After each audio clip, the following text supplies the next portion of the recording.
during the overall 3-year period of the bicentennial, elders came forward in their 90s that knew people who were alive during the time of Lewis and Clark. That event started getting people to start realizing we still have those resources and we could record and document them. That's what I think is, tourism can do, helps us to see our culture as relevant.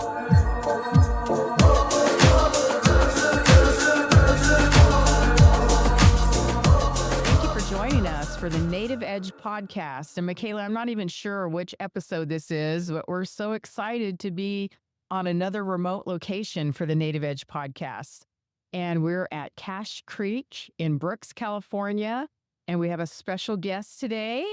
Drum roll. We have with us Mr. Ed Hall. Ed, introduce yourself.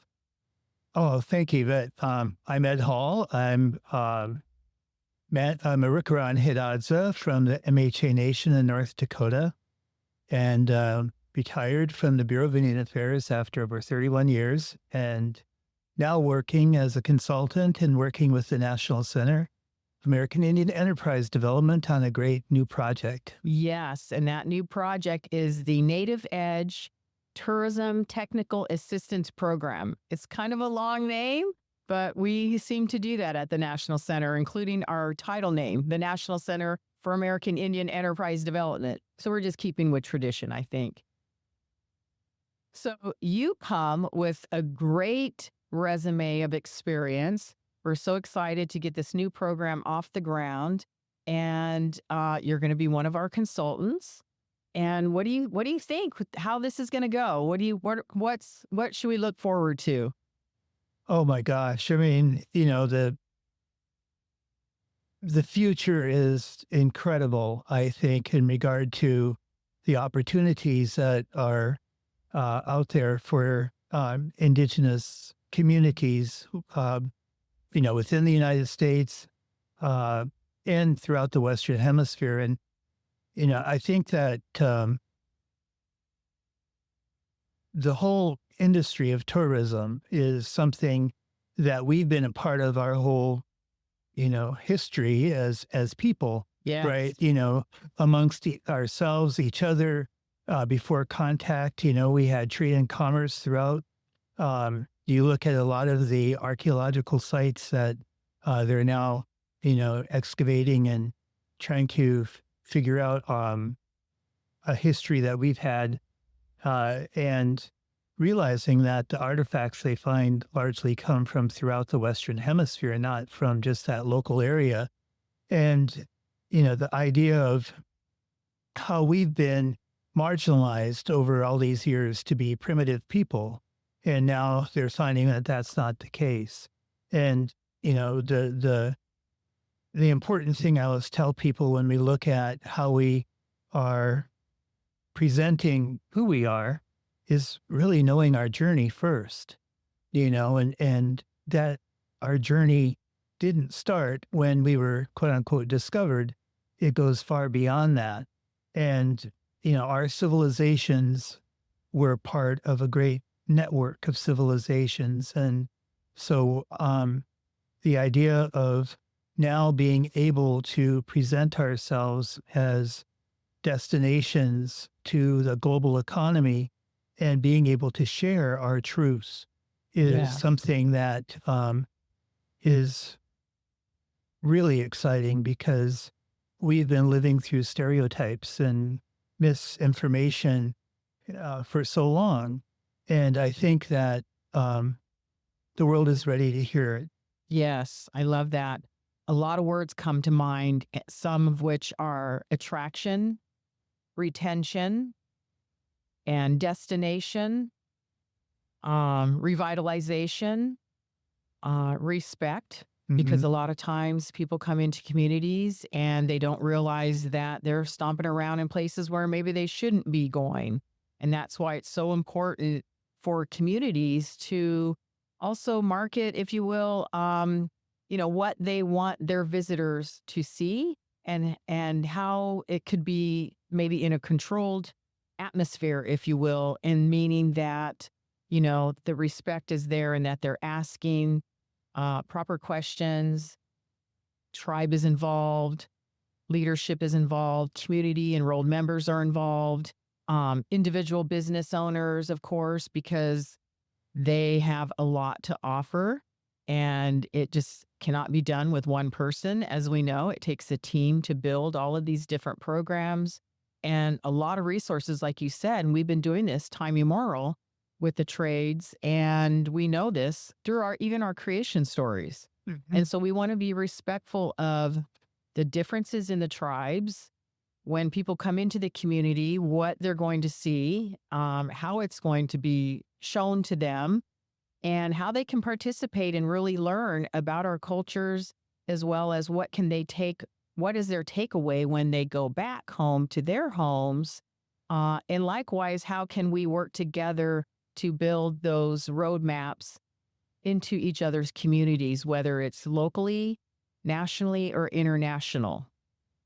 Absolutely. I mean, I think when you look at, the idea of people coming here, I mean, to not just experience our homelands, who want to experience us. And so the people are the destination more than anything. And that's can be very invasive, right?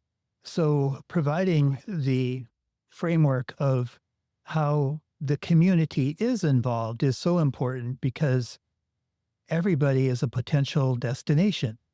And so when you're walking through the community and a tourist happens to be there, they may come upon you and start asking you all these questions, So if you're Right. not prepared or not aware, that can be off-putting or, you Right. know, so it's important, I think, that you involve the community in the planning and the development, but also the protocols, the local protocols first on how the community wants to engage. Mm-hmm. And from that, then you can develop the protocols for how the tourists, should engage. Right. And then you have a tool to market because when you market, you want to market the protocols too, so that people are prepared and make a decision before they come, Yes.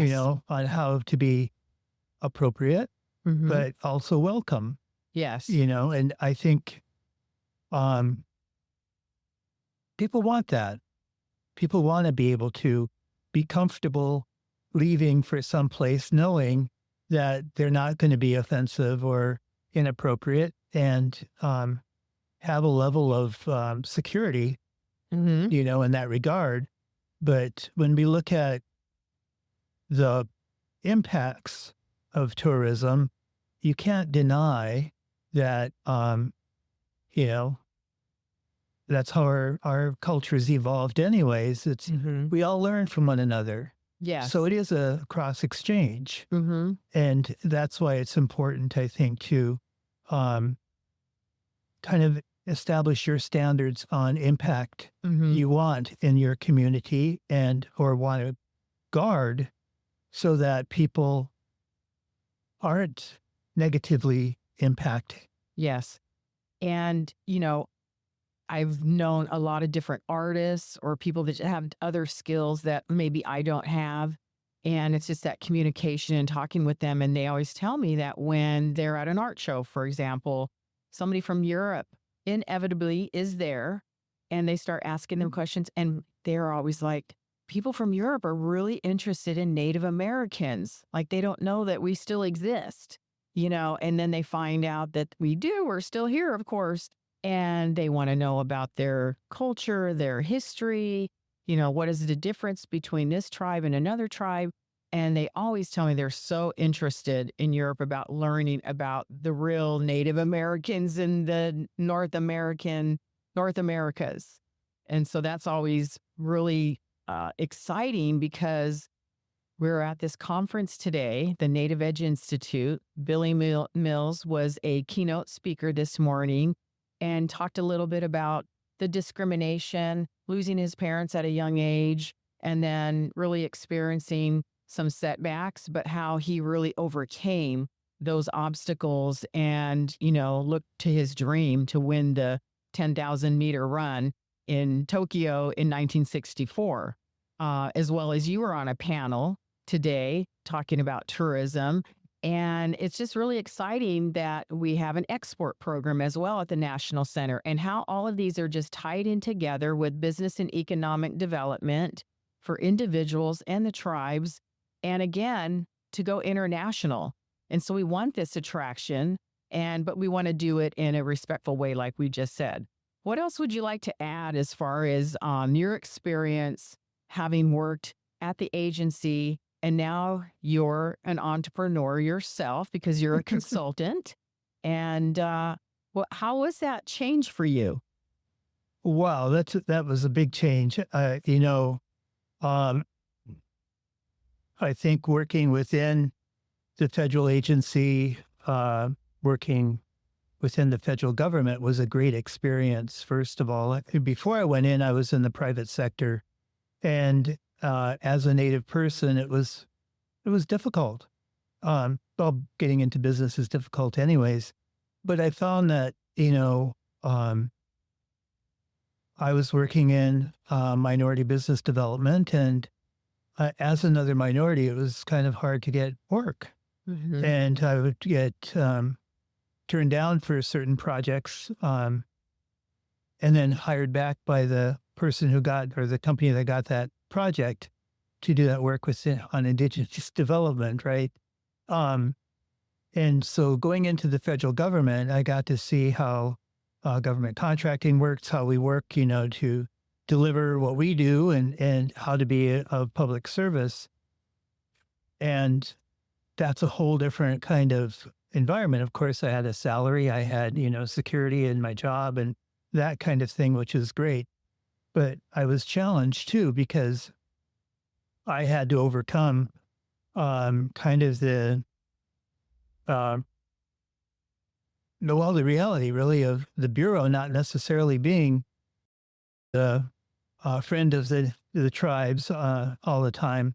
And so being labeled, a BIA bureaucrat was kind of hard when I first started. But I got to know people, I got to doing my work, and I got to be known as not that Bureau person, right? The stereotype. And, I fought that really hard. And I realized that, we have to really work hard in the Bureau or in the federal government to overcome our past and our government's past. Sure. But also we have to learn how to really respect the tribal voice, and tribal people, to treat them as experts back to us, Yes.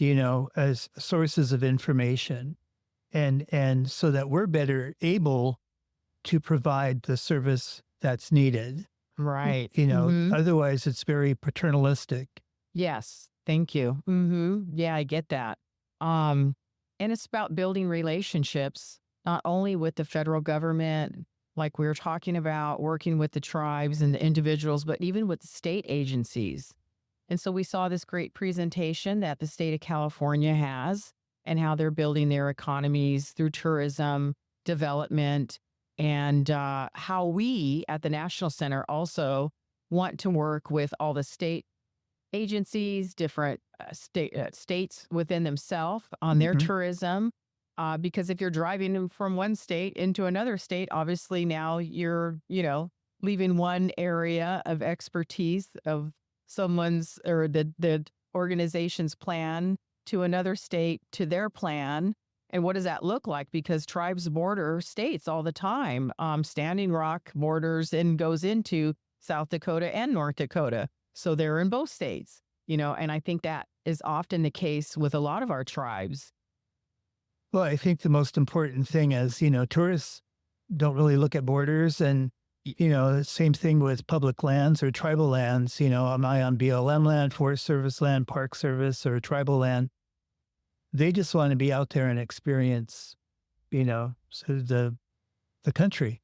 And, when we start looking at partnerships, that's something that's really important, that borders shouldn't be in the way, really. Right. And for Indian country, I think it's really important that, as we look at developing our own industry, we recognize and look at potential partners around us too, because, our history has been, we're kind of known as a sieve where, the dollar goes in and flows out really rapidly to those communities around us because we just don't have the infrastructure within to spend our money, so we're Mhm. reliant on that.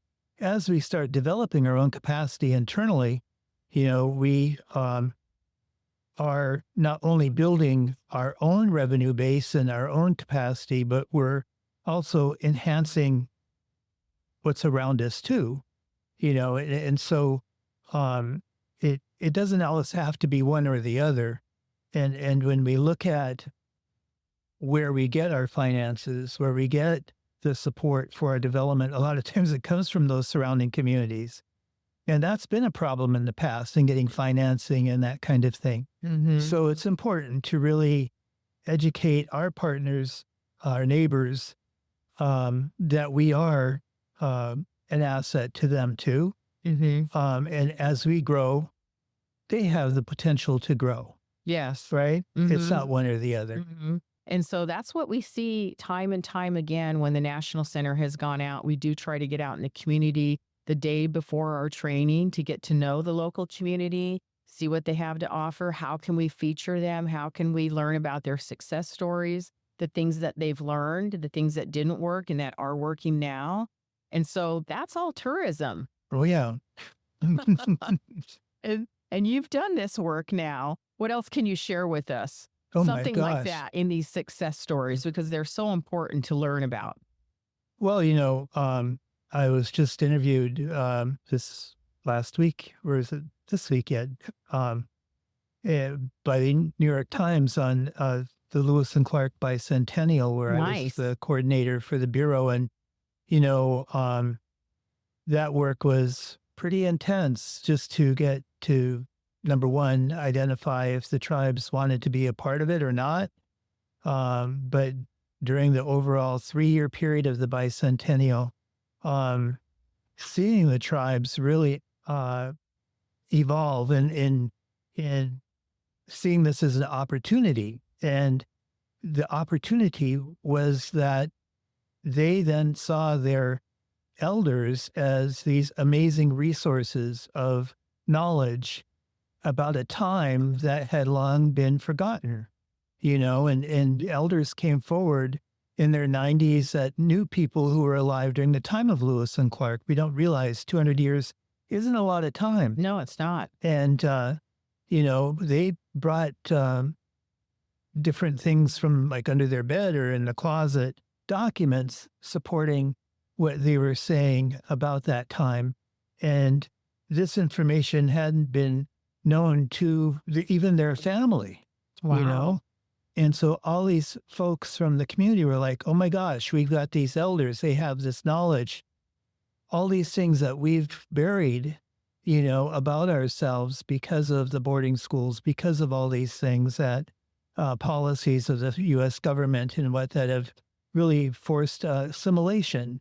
So, it was like that event started getting people to start realizing that we were losing something, but we still have those resources and we could, record and document them. And that's what I think is, tourism can do. It really helps us to see our culture as relevant in this industry, and that it's an asset to us, but it's also seen as an asset by others. Whereas we've been marginalized for so many years, just locally, by surrounding community and policies and things. But to have this other different energy come in really revitalizes a community, So I see that as something to springboard from, like Mhm. what we're doing now and build upon, Mhm. and to take the next step now and really providing the services and support to tribal small business, to tribal governments, and looking at this industry as something viable, but also seeing it as an avenue to incorporate and infuse our culture into how we present ourselves through business. Yes. I Yes. have a question. Yes, Mikaela. What do you guys think are the main challenges with tourism, and how do you guys think we're going to overcome that in like the Main next 5 challenges years? of tourism. I don't know so much that they're going to be, there'll be challenges, definitely. I think it might be the ones, personally, this is what I'm feeling. There will be communities that we come into and they're still trying to get organized with their infrastructure or even with their council, with their own community, that often we will show up and they'll want different things answered, because they can't get from point A to point B without doing this little points in between to get to the next step. So that might be a challenge, I think, for those that have not been able to access maybe gaming or have other business ventures, tribal enterprises that have sustained them. They still may be looking for that. So we have done that work, of course, for over 55 years. So that's nothing new for us. But I think when you even say the word tourism, people's minds go in many directions. So a lot of it is going to be hurting the cats, if you will, sometimes in your own family, right? You go on a family vacation, and I have 5 children, and I remember what that was like. And everybody has a different idea of what this vacation is supposed to bring. Somebody wants to stay in the room at the hotel and go swimming. Somebody else wants to go see the whatever. Somebody else has a lot of energy and wants to go hiking out and about. And it's bringing all of those ideas together on this plate of assortment of goodies that we have, and really narrowing that down to really analyzing and figuring out what they really want to do and how can we move forward and go about reaching some of their goals. Yeah, I think, one of the biggest challenges we have is our history and, our journey. A lot of people don't know their journey, and that's really sad, but it's a reality. And when we talk about tourism and indigenous tourism, people are looking for what they call authenticity. And who decides what's authentic, right? True. And, when we look at how a lot of tourists are presented information about us, it's from the movies. It's from these different media that show us as historic entities or, people that aren't truly representative of who we are. But people do stereotypes. And so you're not Native unless you look like this, right? Right. And so it's, you have to be strong in yourself to be a part of that. And so there are a number of communities that have lost their language, who have lost a significant amount of their culture and their traditions. So knowing your journey is also knowing the place you are today and who you are today and what brought you there and being comfortable in your skin. Yeah. And I think that is an important factor in being able then to reclaim what you want to reclaim, but also to have that confidence in being able to say, you know what, our resilience is here. And this is who we are. This is who we were. But we are now, these people, and we're proud of who we are. And we can confidently, move forward with our future and present to you, our goals for where we want to go. And I think we don't want to be trapped, by other people's perceptions of who we should be. Right. Right. Hope that answered some of the question. Yeah, Because there's a lot of different questions out there. And that's what I've come to find out. You say tourism, like I said, and then, 10 ideas pop into 10 different people's head. Next thing you have like 100 ideas, and that's all great. But we need to control that in some ways and like kind of narrow it down. And it's not us saying, because even when we've done these Native Edge Institutes, when we go out into communities, I always tell people, I never, ever, there's no cookie cutter into a Native community, because not one community looks or does and operates. They're all sovereign nations, first of all. And so I never assume that I'm going to know, even though I'm Native American, I'm there to learn about that community because they have their own creation story, their own history, their own family ties, everything, and how they do business and how they operate. So I'm always amazed at how much I learn when I go into another Native community every single time. And of course, there's some crossover. There's a lot of intermarrying and things like that. But yes, we don't want to have the stereotypical story that Hollywood told and just be a good Indian. Yeah, well, I learned early on. I mean, you working in the federal government, when I did the Lewis and Clark Bicentennial, they asked me to come into the interagency planning team. And so I represented the Bureau. When I walked in the door, they're like, oh, great. Now we have the Indians here, right? And I had to let them know, no, I'm the Bureau of Indian Affairs. I'm not the tribes. The tribes are sovereign. And, the tribes make their own decision as to whether they want to be a part of this or not. Yes. So I'm a federal, agent, federal government employee. And when I first started in the Bureau, one of my first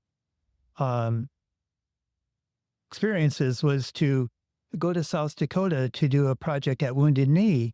And the governor then, Governor Mickelson, this is back in 1992, 93, wanted to work with the National Park Service to consider Wounded Knee as potentially becoming a national park site, either a historic site, a park, or monument, all those different options. And they done a great study on it. And Governor Mickelson was really ahead of his time in wanting to work, closely with the tribes of South Dakota. And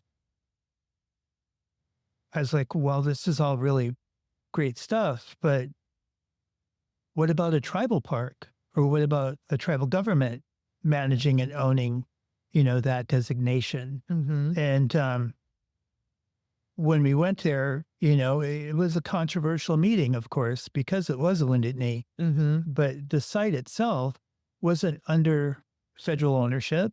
It was under a private landowner, not Native. And so all of that had to be taken into consideration. And so I learned a lot from that experience because, sometimes our good intentions aren't necessarily received. Right. And there are good intentions. Right. And there may not be what is needed.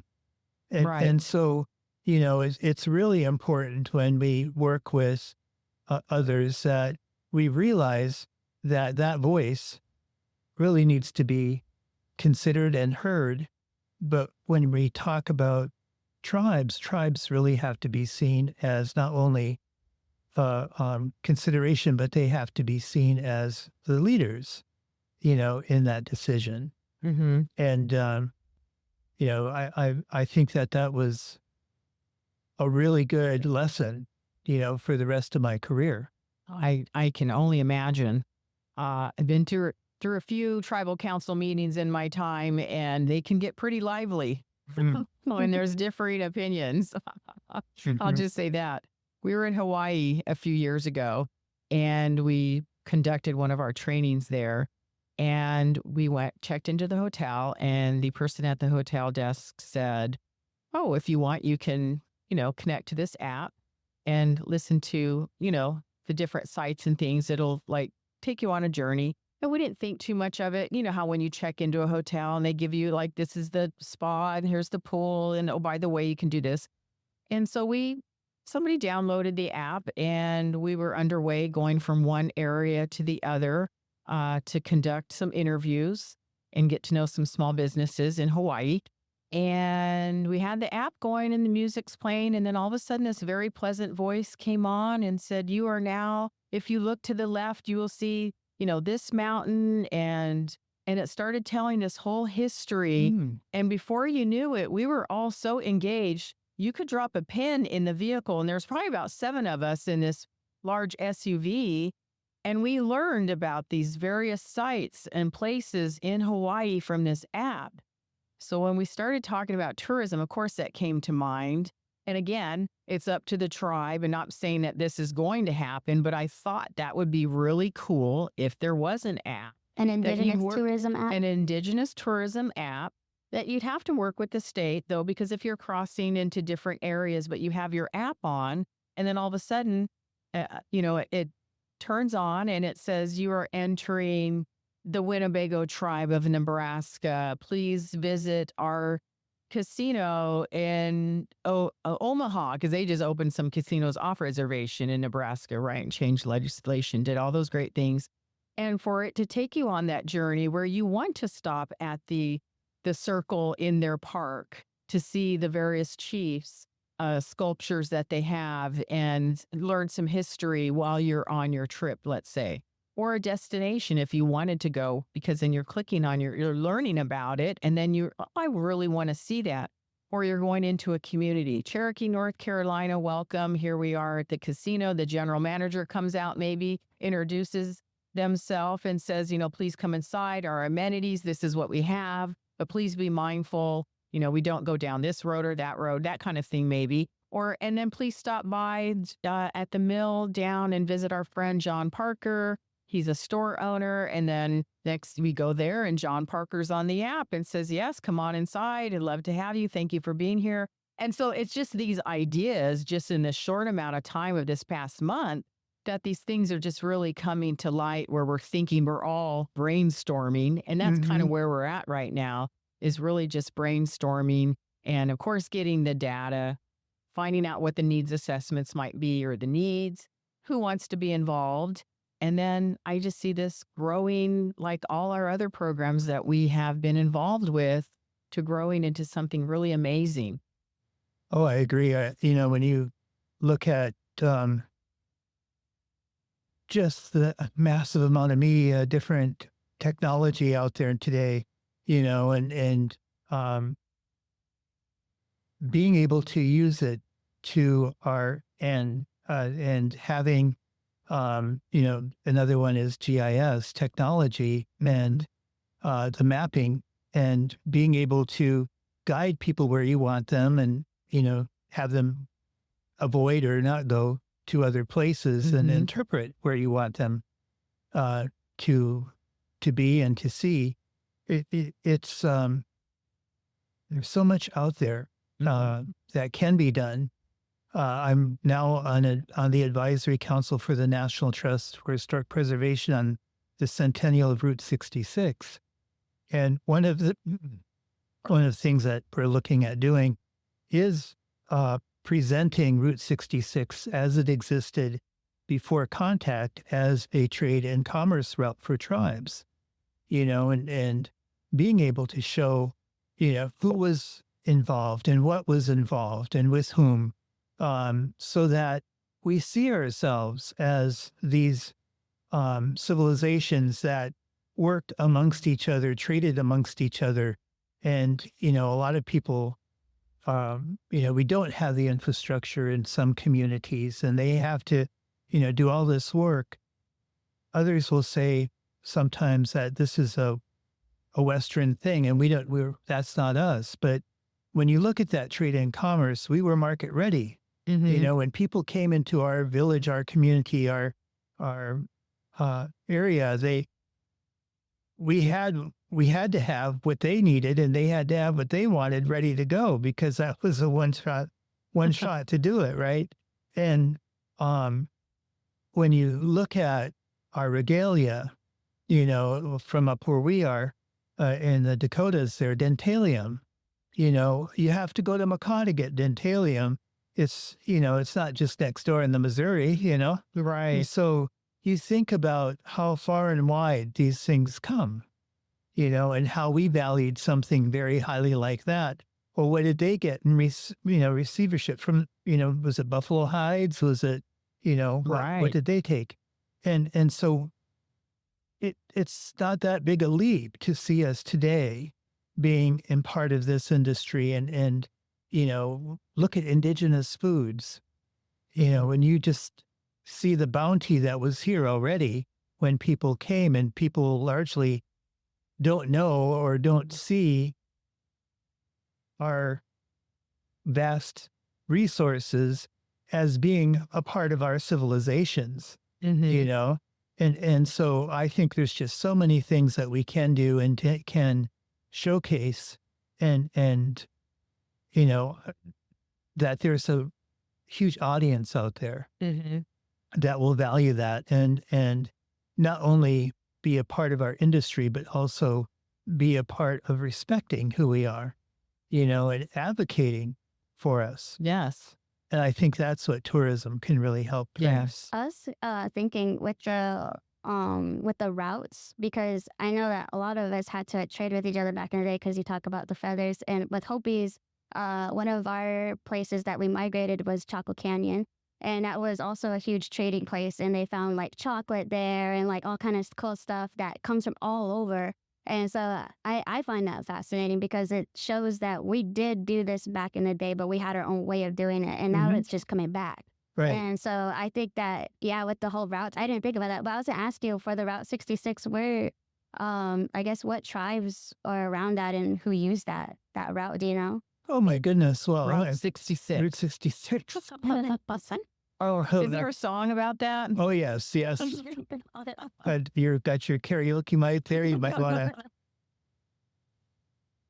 Yeah, no, you're absolutely correct. I mean, there are so many tribes, and there are a number of tribes there that weren't there now today too. So we want to not just showcase trade and commerce from before, but then evolution.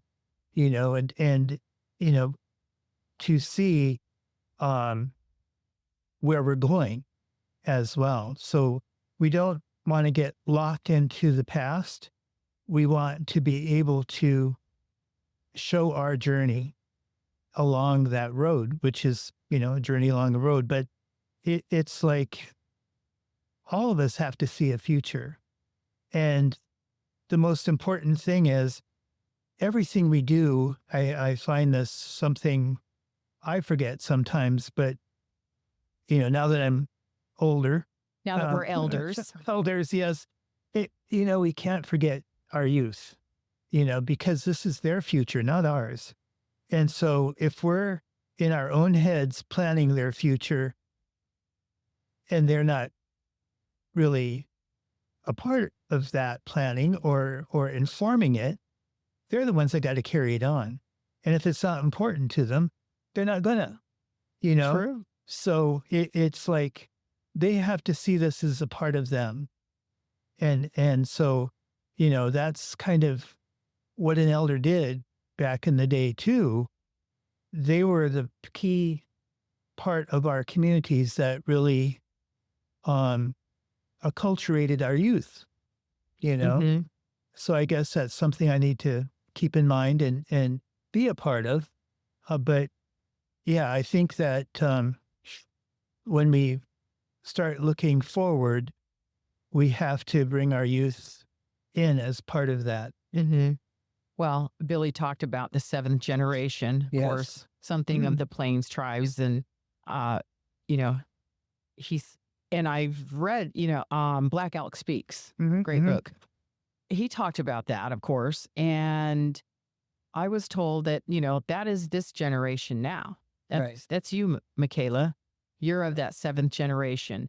And that it would take that healing time because of all the things that happened, the assimilation, relocation, all these failed programs, boarding school experience and era, all of these things, that it would take that cleansing of that time of the 7 generations to come, that then this is the generation that was really going to take it and go. And I think that we're in that time now. So it's a really exciting time that we've heard about it growing up and things like that. But now to really realize that it's our grandchildren that are in that generation, and everything that they're learning, what they've learned, and the technology at their fingertips, and they're in kindergarten on laptops and things.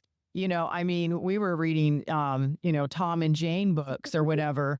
And but I mean, just the technology and the education and just how communities have been involved. We had Miss North Dakota, Sonoya Lang. Is that her? Sonoya? Why can't I think of her name right now? But she was Miss North Dakota a couple years ago. It's an elder moment. Yeah, even Dawn LaRock. Is that how you say her last name? LaRock, yeah.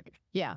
And so that was amazing that there was an Indigenous Native American woman that was Miss North Dakota that represented and got to go, all these different things that are happening. Billy Mills, who won the Olympic gold. I mean, it's in these last generations post World War II, really, where these roads were all built, right? In the old administration, where they wanted to get people mobilized and going and have the American dream and have a house and do all these things, and we're still doing that. And I think it's exciting time for communities because they have been able to, a lot of communities have been able to create these different business ventures. We're intertwining such as our way of life with it. Yeah. And to incorporate our traditions, our culture, our stories. I know when they probably built this here, there's significance in the wallpaper that they use. You know what I mean? I wasn't on their planning committee, of course, but I know that that's how tribes are really integrating some of their things into their community the way they want it. Yeah. Everything has a meaning to it. We don't just throw something together. And I think that's what's cool is that we pay attention to details without really paying attention to it. Like at Gila River Indian Community, the Wild Horse Pass Resort, they have that amazing mural up on the ceiling at the Sheridan Wild Horse Pass. Their light fixtures are of the cactus claw. They're like gold cactus claw recreated, which is part of a desert landscape, but it's a beautiful light fixture. I mean, and they used to do tours of just the Sheridan when you would go stay there. And I know we went. I took my kids, they're going to go swimming one weekend, and we went there, and I was looking, and they have a tour. Let's take this tour. Well, I learned so much, about just walking around with the guide just right in the hotel and pointing that out. That's the cactus claw, everything. They had these committees, and they all came together, and the community had input. And the same with their golf course. Yeah. Yeah. You look at all of these opportunities, and I think that, our youth are front and center in regard to taking it to that next level with technology.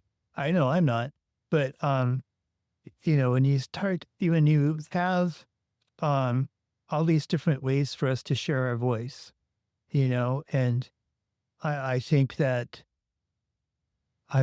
we have our new interpretive center back home, and, you go through it and pick up different things, and you'll hear the voice of an aunt that's long gone, but you're like, oh my gosh, there she is, and you can see this little video of her. Yeah. It's amazing, so it brings back wonderful memories but also the fact that she was recorded, she was documented and sharing this really important part of our culture, and it exists today for these young people. It's something we have to see our generation as responsible now to that seventh generation, so that we are part of helping them to achieve, that prophecy. Yes. Yeah. When we were hitting those golf balls over here, people may say, well, golf is not a Native American. It's like, well, no, there was stickball. Yeah. There was different games that were played. Natives, strong athlete, clearly. Yeah. And, they had to let the Hopi, Mikaela's from the Hopi tribe, and they would run messages to different mesas among each other and, run these long distances. So we have been involved in sports, and, we're very athletic people, Mm-hmm. Yeah. very competitive people, really. So I think like even horse racing could be something that some tribes are really getting into. Yeah. Oh, You know, yeah, I know and back in water. Washington and even in our community back home at the 3 affiliated MHA Nation Yeah. during Little Shell that just occurred last weekend. And they have the horse race. They run. They get on the horse bareback. They jump. They jump in the river. They swim across. They do all these things. Ultimate warrior Yeah. contest. Yes, Yeah. and it's Yeah. just so amazing. We're adapting. Like Yes. when someone says, well, that's not a native sport. No, it's not, but we're here for everybody too. And so that's the way that we're thinking about others, not just ourselves. I think that's something. Yeah, cool. everybody can enjoy different sports. Mhm. You know, I think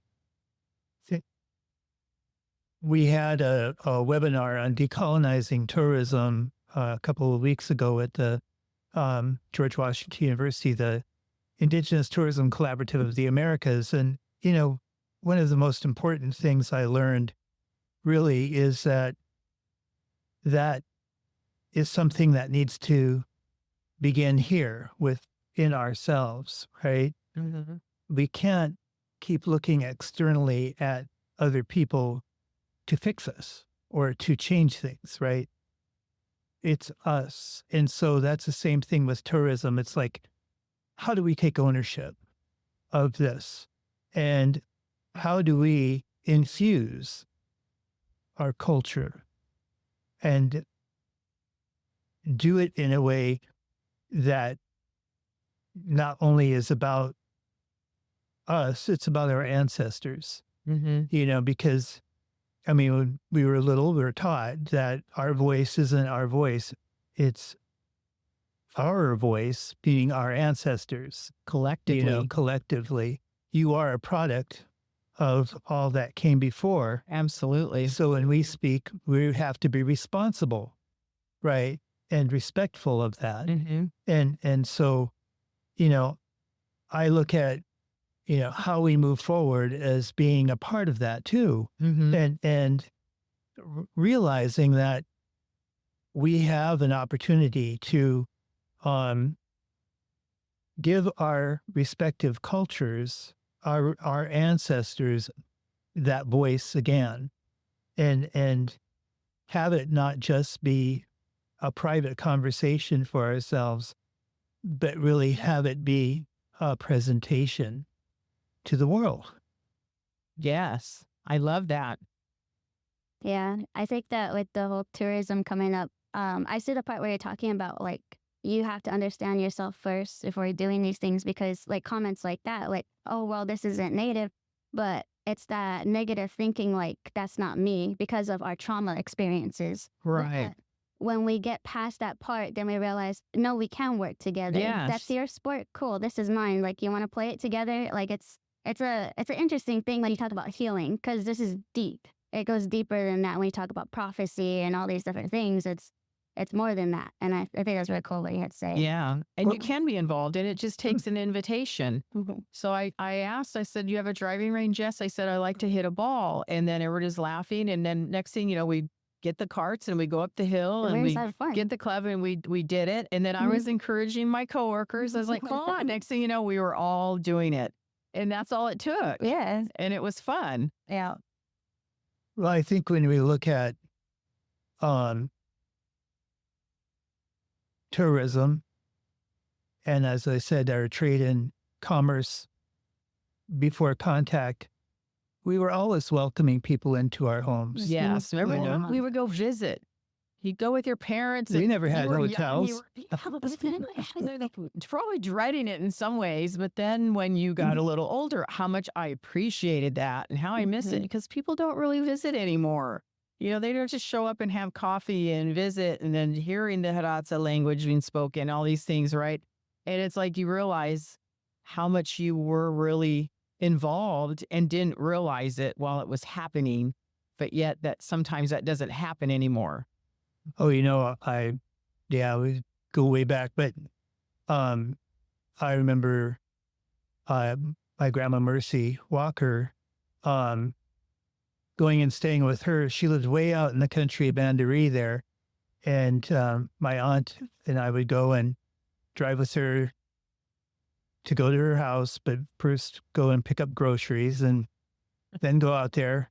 And in the morning, we'd have to get water and stuff, but grandma would put on this big pot of stew, and there was just the three of us. I was like, Grandma, how come all that food? And she's like, oh no, people are coming. I'm like, yeah, from where? Yeah. And she goes, no, they'll be here. And sure enough, They you'd show see, up. it'd be a dirt road. You'd see that dust coming. Yeah. And excited. Someone's coming. yeah, they'd show up and we'd feed them because that's what you do. And Yeah. you just remember that when my grandparents, my mom's parents, we would stay with them. They'd load me up in their car. We'd go to Garrison and I'd get a donut. That was a big thing. Yeah. And then they take me to visit their brothers and sisters, my other grandpas and grandmas. And everywhere we went, they fed us.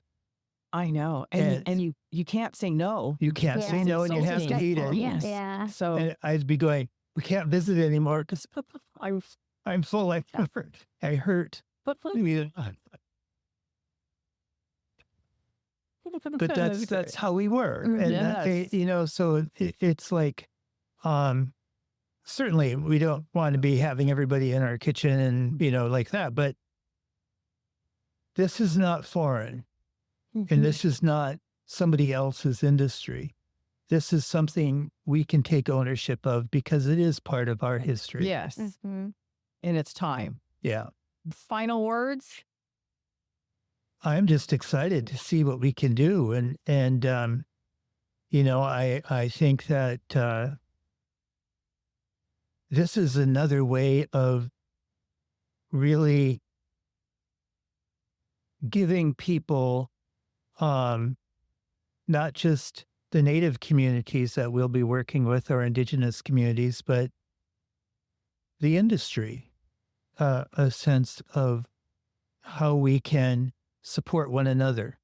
Yes. Well, like they say, we're all related. Yeah. Yes. Let's make those highways and byways and all of that and be very inclusive. Yeah.